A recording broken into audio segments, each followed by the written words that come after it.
What's up mga kababayan? News that matters here. Dito sa video natin ngayon ay ating panoorin o pakinggan itong mga nagbabagang balita. Pinagmumura ni Kadado itong mga AFP at PNP nang dahil sa magpahanggang ngayon ay walang stand ang mga ito kung sino ang kanilang poprotektahan. Ang interes ba ng taong bayan o ang interes ng mga pulpol na politiko? Kung kaya naman hindi maitago ni Kadado ang kanyang pagkadismaya at pagkagalit sa ating mga men in uniforms dahil hinahayaan nila na bastos-bastusin ang konstitusyon, ang sambayan ng Pilipino at ang kaban ng bayan. Na paano ba naman yan mga sir? Magpahanggang ngayon ba bulag pa rin po ba kayo sa katotohanan na ginagamit lamang kayo ng bangag admin para sa kanilang mga personal na interes? Aba, magbabagong taon na mga sir. Magising na po kayo. Pero bagong lahat mga kababayan, huwag niyo po sana kalimutang mag-like at subscribe para updated ka sa mga uploads ko araw-araw. At yun na nga mga kababayan, kung kayong mga AFP, PNP ayaw nyo tumayo para sa taong bayan, ang FGF nila Kadado kayang tindigan ang hinaing ng taong bayan. Nasa susunod na taon itatapusin na nila ang laban na magkaroon ng tunay na revolusyon sapagkat maraming mga OFW na o kababayan nating nagtatrabaho sa ibang bansa ang tunay na nag-aalala sa kung anong klaseng bayan ang kanilang babalikan na kinatatakutan din nila ang kinabukasan ng kanilang mga pamilyang naiwan. Buti pa ang FGF may bayag, di kamukha ng mga iba dyan. Kung kaya naman hindi ko na patatagalin pa, heto na ang buong video. Sipin nyo AAP, PNP, you will go down in history na negative lamangin nyo negative no? Kaya kayo mga natitira ng mga matitino sa AAP, mag-isip-isip kayo Kung kayo nagtumayo na noon hindi mawawala yung mga pera na yung ginto, nabenta, ngayon wala tayong nasaan na? Kung tumayo kayo noon pa, you see? You are expected to discern between right and wrong. You are expected as leaders to be decisive. No? Correct. And here you are, after 1 year, you still are undecided and you are waiting for the critical mass ng tao. Ay, linchak. Kung walang critical mass, kasi takot yung tao, nararatratin nyo. Pakikita nyo, AAP, PNP na, lintik na ubos na yung pera uutang And then you say, you are professionals. Ako nagagalit Hindi ganyan yung iniwanan namin na AAP. At least yung iniwanan ko. At that time, noon, nakaka-decide ako. We can decide. It is because of your complacency, your incompetence, your indecisiveness, or your lack of morals that we are in this setting right now, AAP, PNP. We are in the verge of economic collapse. Putang ina. Sorry bagong taon Putang ina talaga. Goddamn underclassmen. Taragis kayo. Magbabangkran. Anong gawin natin? Uutang pa. Nasaan yung pera? Ang tao ay na magbayad ng taxes. Anong gagawin nyo? Pipilitin nyo? Pipigain nyo? Magre-rebellion na ang tao. Putang ina. And here you are. We will uphold the Constitution. We are professionals. Putang ina. Buisit kayo. And here we are. Civilians will stand up because the armed forces and the PNP do not want to stand up. They cannot even think right. Nasaan yung courage, integrity, loyalty? Nasaan na yung GMRC? Nasaan na yung honor? Honor among men. Nasaan yung pinagmamalaki natin? Wala Kadado, nabahag ang mga buntot ng mga men in uniforms natin. Napatuta na. Ayaw na nila ding magsikilos. Tahimik sila palagi sa mga issue na nangyayari sa ating bansa. Kahit kitang-kita na ang katarantaduang ginagawa ng mga nasa loob ng Malacanang. Pag kami namatay dyan, kasalanan nyo. Kasalanan nyo. Pagka gumiba yung bansa natin, kasalanan nyo. Pagka naging narco-state tayo, kasalanan nyo. Pagka naging komunista tayo, kasalanan nyo. Tapos pag-uusapan pa ninyo, mag-military junta. Putak na nyo. Military junta pa. Ayop kayo. Kalaban nyo kami, taong bayan. Kalaban nyo kami. We will uphold the Constitution. Kayo, sinasabi nyo, you will uphold the Constitution. Aber, tingnan nga natin. Ano na hayop yan.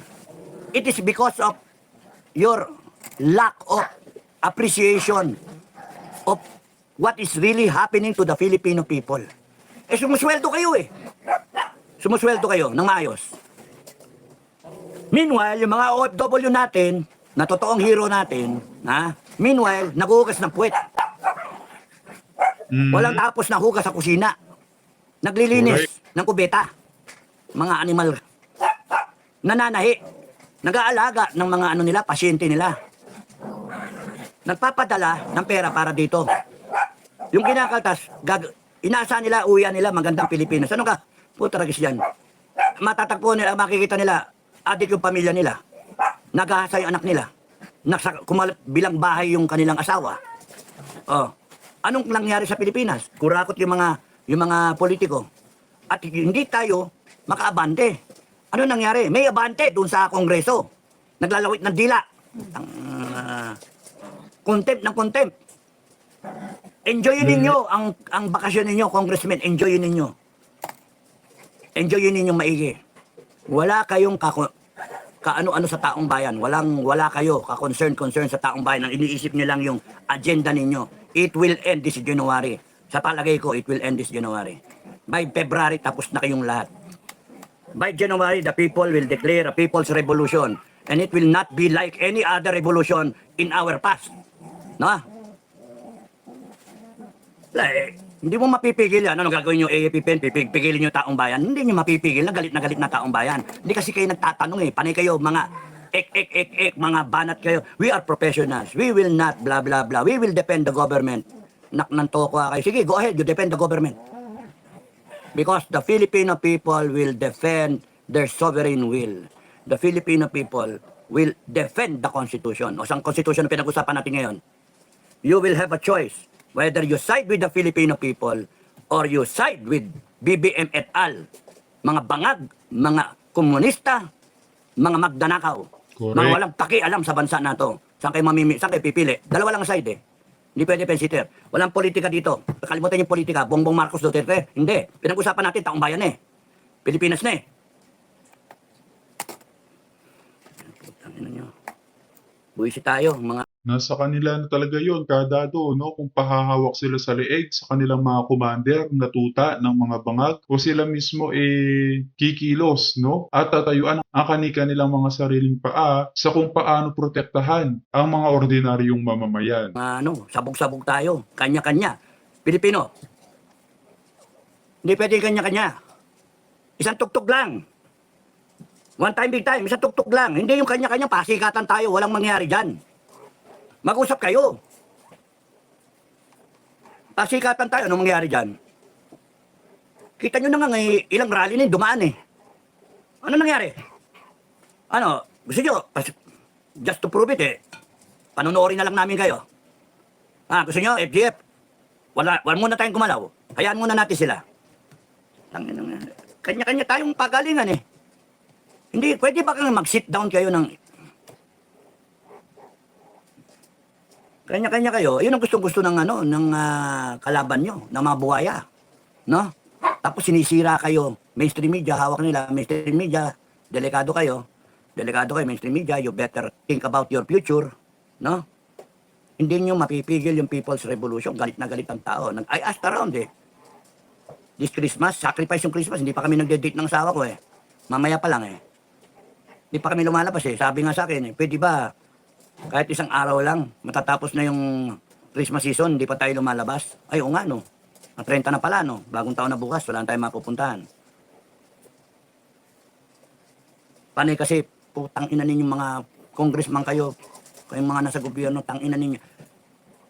Ang laking sakripisyo sa amin, taong bayan. Iniisip namin yung bansa, iniisip namin yung future. Kayong mga tarantadong Pilipino, pwede ba? Dubayan nyo na muna kami. Dubayan nyo na muna yung pagsawsaw nyo dito. Putaragis kayo. Pati kayo, kakatayin ko. Putaragis kayo, hayop kayo. Mawalang nga kayo. Pati kayo, babalikan ko, hayop kayo. You made the choice already. Kinalaban nyo ako, kinalaban nyo si Bukay, kinalaban nyo FJ, kinalaban nyo taong bayan. Nagnakaw kayo, you're part of sa pagnanakaw. Ninakaw yung pera, binayad sa inyo. Naninira kayo ngayon. Cleansing ang mangyayari. Cleansing. Akala ninyo, ganun-ganun lang. Ay, nako. Enjoy nga, pinag-enjoy nga lang ang Pilipino eh. Sige, enjoy niyo yung Pasko ninyo, enjoy niyo yung ano ninyo, yung New Year ninyo. Kasi pagdating ng January, we go to war. Gusto niyo ganon? Mga politiko? We go to war. Kung hindi kayo magbabago, kasi inihintay lang namin magbago kayo, mag-sorry kayo, explain niyo yung pera. Tarantado kayo, uutang kayo. Uutang na naman kayo, gago. Mm. Ba't kayo magbabudget? Bongbong, bakit mo pipirmahan ang budget na 6.5 billion? Alam mo, ang pumapasok sa Pilipinas, 4.5, bakit ka gagawa, pipirmahan ng budget na propose 6.3 billion, 6.5 billion, trillion. Ang pumapasok, taon-taon, give or take, 4.5 trillion. May kulang na 2 trillion. Correct. Paano mo pupunuan yun? Para yung budget na yun, napipirmahan mo na batas, para 2025, na puno ng anomalya, puno ng kurakot, ayuda, ek. Tapos tinipid ninyo yung armed forces, maggago kayo, binanatan nyo ng 35 billion na budget ng modernization, anak ng tokwa kayo. Tapos itong armed forces naman, anga-anga, tatawa-tawa kayo, walang nga kayo. Ginagago na nga kayo, pumapayag kayo. Ginagago yung taong bayan, pumapayag kayo. 35 billion. Okay lang, diyan kayo. You stick with the current administration. You die for the current administration. Okay lang sa amin. We will just create a new armed forces. At kayong mga matitino dyan, kung sumali kayo sa taong bayan, you better have white na ribbon, ha? Kayong mga PNP, you better have white ribbon. Ang walang white ribbon, kalaban. Ha? Serious ako. Kung walang white ribbon ang AFP personnel, white ribbon, ha? Yung magmamatigas dyan, kalaban. Tangina nyo, takutan tayo. Gusto nyo takutan? Simple lang eh, taong bayan galit eh. Dami ng taong bayan. Ano, raratratin nyo ang bayan. Lalaban yung taong bayan pagka niratrat nyo. Ha? Gago po. Hindi pwede yung astan yung arugante. Hindi pwede yun. Taong bayan dapat ang masunod. At saka kung may utos man sa inyo si PNP Marbil, mga kagalang-galang namin in uniform, baliwalain nyo na lang. Huwag nyo nang bigyang pansin pa dahil napagagamit lang kayo sa isang tuta ng mga bangag na simula nang maupuyang si Marbil, nagkandaletse-letse, nasira ang imahe ng iyong ahensya. Isama mo pa yung si Broner, no, ng AFP. Hay nako. Gago kayo. Tapos ang panagot ninyo, paninira, personalin nyo ako, gago kayo. Alam nyo, ha? Kilalanin nyo na muna yung ugali ko. Si Commander Bukay, kilala na ako eh. Yung mga iba kong mista na kakampi ko, kilala ko. Alam nila kung gaano ako katinong tao. Alam nilang wala akong bahid. Putaragis kayo. Kayong mga nagmamalinis dyan, ha? Kung gusto nyo maglabasan tayo, ha? Maglabasan tayo, magamunan tayo. Sige, tignan ko. Masasabi nyo malinis kayo? Wala kininakaw? Tratado. Gusto nyo balikan kayo ng taong bayan? Walang upper class, walang mista, walang underclass. Magbalikan tayo. Tignan, review yung lahat ng pera ninyo. Tignan yung salin ninyo. Tignan yung assets ninyo ngayon. Hindi nyo ma-explain, patay kayo. Gusto nyo ganon? Tarantado kayo kung magsalita kayo, kala ninyo kung sino kayo maninira kayo? Personalin nyo? Magpersonalan tayo, gusto nyo? Akala nyo wala kayong baho Ako araw-araw ko naliligo. Kahit amoy aso na ako. Mayakap yung mga aso eh. Ay, nako. It is because of the armed forces hesitant stance. Alanganin eh. Yung mga commander, binibili, o pine-pressure nitong gobyerno na to. Binibigyan ng promotion, yung mga matino, tinatanggal. Yung ayaw sumunod, tinatanggal. Ganon ang takbuhan niyan. Tanong, papayag ba tayong ganyan? Kayo, sa serbisyo, papayag kayong ganon? Tinatarantado kayo, papayag kayo? Hindi. Ano hinintay ninyo? Taong bayan, tatayo? Tatayo kami. At dito sa video na to mga kababayan ating panoorin o pakinggan si General Macanas na marami ang naghayag ng pagkadismaya dito sa pagpirma ni Bongbong Marcos sa 2025 corrupt budget di umano. Namantakin nyo yun mga kababayan. Kaysa iveto ni Junior ang akap ayuda ni Tambalos, inuna niya pa di umanong inapruba ito. Grabe. Ating sabay-sabay na panoorin to mga kababayan. Magandang araw mga kaibigan. Ano ang reaksyon ng taong bayan sa pagpirma ni Pangulong Marcos Jr. sa 2025 General Appropriations Act ngayong araw. Okay, una, sinalubong kaagad ito ng kilos protesta ng taong bayan sa Mindiola. Ito, i-share ko sa inyo ang balita ng UNTV dahil nag-rally kagad ang mga tao doon sa Mindiola. Ilang minuto pagkatapos nagdaan ni Pangulong Bongbong Marcos Jr. ang 2025 General Appropriations Act o ang batas na nagpapatibay sa 6.352 trillion pesos na pambansang pondo para sa susunod na taon ay nagtipon-tipon dito sa Mindiola, Manila kanina ang mga militanteng grupo para tutulan ang hakbang na ito.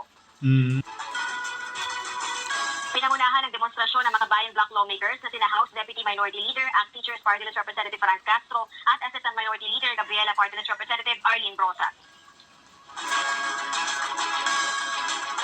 Serbisyo sa tao! Huwag gawing negosyo! Huwag gawing negosyo! Serbisyo sa tao! Anila, napakalaking insulto sa mga guro, healthcare workers at mamamayan na binawasan ng pondo para sa kanilang mga serbisyo habang binubusog umano ang mga kaalyado sa politika. Sa pamagitan umano ito ng pinalobong pondo sa Department of Public Works and Highways o DPWH, gayon din ang pagpapanatili ng malaking pondo para sa militar. Dagdag pa ng mga ito, hindi rin sapat ang idinagdag na budget para sa sektor ng edukasyon na dapat ay pinaglalaanan ng pinakamataas na alokasyon taon-taon. Gate din nila hindi sapat yung 10 araw na pagrepaso sa yearly appropriations at dapat ibinalik ito sa Kongreso para madagdagan ng budget para sa serbisyo publiko. Pag-aaralan naman ng mga Kabayang Bloc lawmakers ang mga opsyon nila kaugnay ng nilagdaang pambansang pondo habang hindi pa nakikita ang buong detalye kaugnay nito. Kabilang na yung posibilidad na paghahain ng pedisyon sa Korte Suprema oras na matukoy na questionable ang constitutionality nito. Agaan nila ang mahalaga ngayon ay nakakapagsalita ang publiko kaugnay ng mga hinihinalang irregularidad sa pambansang pondo. Balik sa iyo, Aga. Okay, so maganda yung binanggit, ano? Kung minsan may pakinabang din itong Makabayan Bloc eh. Dahil may kumukontra talaga. Pag-aralan nila ang posibilidad na maghain ng petisyon o reklamo sa Korte Suprema. Sa press conference sa Malacanang kanina after yung signing, natanong yan ng media sa kay Executive Secretary Bersamin. Sabi niya, hindi daw nila mapipigilan ang pagsampa ng petisyon sa Supreme Court kung mayroong gagawa. Kaya lang, nananawagan siya na huwag naman sana dahil madidistract na naman lang daw ang gobyerno pag may magsampa pa ng petisyon sa Supreme Court. Marami kasing nakabinbin sa Supreme Court yung PhilHealth na pondo, yung 89.9 billion na binalik sa Treasury. Ngayon, inaksyonan na yung Supreme Court. At ngayong January, magkakaroon na ng oral argument. Mabuti at nagbigay ang Supreme Court ng TRO para hindi na i-remit o ibalik sa National Treasury yung remaining 29.9 billion. So, sana mayroong mag-file ng petition sa Supreme Court. Last year, yung 2024 na budget, may nag-file kaya lang wala rin eh. So, ito, meron ding reaksyon ni Attorney Roque. May post siya 2 hours ago. Sabi niya, binodol na naman ang mga Pilipino. Kaya Attorney Roque nga post ito Para kunwari, DepEd ang pinakamataas na budget, tinanggal sa DPWH ang 82 billion convergence projects. Ito, question din ng UP professor, economics professor, si Professor JC Batongbaka. Hindi siya conforme sa computation ng DBM ba o na mas mataas na daw ang budget ng education sector, 1.053 trillion. Bakit? Dahil pinagsama-sama ang budget ng DepEd, CHED, TESDA, PMA, Philippine Science High School at iba pang mga ahensya ng gobyerno na related sa education. Kaya lang, sabi ng economics professor sa UP na palaging nag-aaral sa budget ng gobyerno every year, hindi daw tama yun. Ang education sector na dapat pinakamataas ang budget, yung tatlo lang. DepEd, CHED, and TESDA, yung tatlo yan. Pag sumahin mo ang budget at mas mataas sa DPWH, okay na yun. Subay na yun sa konstitusyon. Idinagdag, Philippine Military Academy. Ano ba yan? Sa AFP na ano naman yan? Philippine Science High School, kung ano. So, ano lang yun? Palusot lang yun, yung sinasabi na Kaya ako, naniniwala ko na may magpapile ng petition sa Supreme Court nito. Okay, At saka sobra ang inallocate na pondo sa taong 2025 mga kababayan. Kulang pa nga pumapasok na pera tapos may pagnanakaw pang ginagawa. Ano yon, ilulubog na naman sa kumunoy ang sambayan ng Pilipino at ilulugar na naman ang kulang sa pag-utang. Aba, mahiyaya naman po kayo. Ang mga lider na mismo ng iba't ibang bansa ang tumatanggi dito kay Bongbong Marcos. Number 2, yung ipinagmamalaki na 194 billion daw. 194 billion yung bineto ng presidente. Ano ang sabi ni Atty. Roque? Sabi niya, walang epekto ang veto sa unprogrammed funds na 168 billion dahil wala naman talagang pondo na nakalaan para doon. Dapat lahat ng 288 billion insertions ang nabeto. Okay, so ganito. Ang nabeto, Nahiya total pa sila. 194 billion. 26 billion sa DPWH ng mga insertion kunuhay. Tapos 168 billion sa unprogrammed funds. So i-total mo 194. Tama si Atty. Roque. Anong nabeto na unprogrammed funds? Wala naman talagang pondo. As in wala. Kasinungalingan. Ang talagang nabeto yung 26 billion sa DPWH. Yun, dahil may pondo yun eh. So yung 168 billion na bineto kunuhay sa unprogrammed funds, walang epekto nun dahil walang pondo, kaya nga unprogrammed eh. Kaya ang galing nilang magpalusot. Okay. Number 3, sabi ni Atty. Roque, bakit nabudol ang Pilipino? Nandyan pa rin ang 28 billion na akap. Number 4, bakit nabudol ang Pilipino? Zero budget pa rin ang PhilHealth at di pa rin nasunod. Yung 80% ng sin taxes ay nakalaan sa Universal Healthcare Law. So, Correct. ito yung mga basihan na pwedeng magsampa ng petition sa Supreme Court. Yung hindi pagsunod sa sin tax law. Number 5, di na rin naibalik ang tinapyas na budget ng DepEd, AFP Retirement Pay, AFP Modernization Fund at para sa IPs. Ito yung masakit. Okay? So, 50 billion yung 4 piece. Ito yung tunay na nangangailangan ng tulong. Bakit binawasan? Okay. AFP modernization. Binubuli tayo ng China. Ano yung pangako ng Pangulo? We will build a world-class armed forces that is worthy of national pride. Binawasan naman. Okay, so DepEd, yung 10 billion na computerization, wala rin. Ayun, number 6, sabi na Atty. Roque, doble pa rin ang budget ng House of Representatives. Dati, 16 billion lang ata 16 billion ang propose, naging 33 billion. Kaya doble, sobra pa. 50% higher pa rin ang budget ng Office of the President. I think more than 5 billion ang idinagdag sa Office of the President. Okay, ito ang dapat sanang nangyari kung talagang responsive ang gobyerno. Sabi ni Atty. Roque, only a re-enacted 2024 budget with realigned funds pursuant to the 2025 National Expenditure Program and a supplemental budget for DepEd and PhilHealth and others would have rectified the evils in the 2025 budget. Bodol Pamor. Sum total, sabi niya, it is still the most corrupt budget in history. Yan yung sinabi na-interview ng ANC kanina si Professor J.C. Batombakal. He considers this budget still the most corrupt budget sa history. So, salamat sa mga nagkilos protesta ng Makabayan Black. Sana mag-file sila ng petition sa Supreme Court.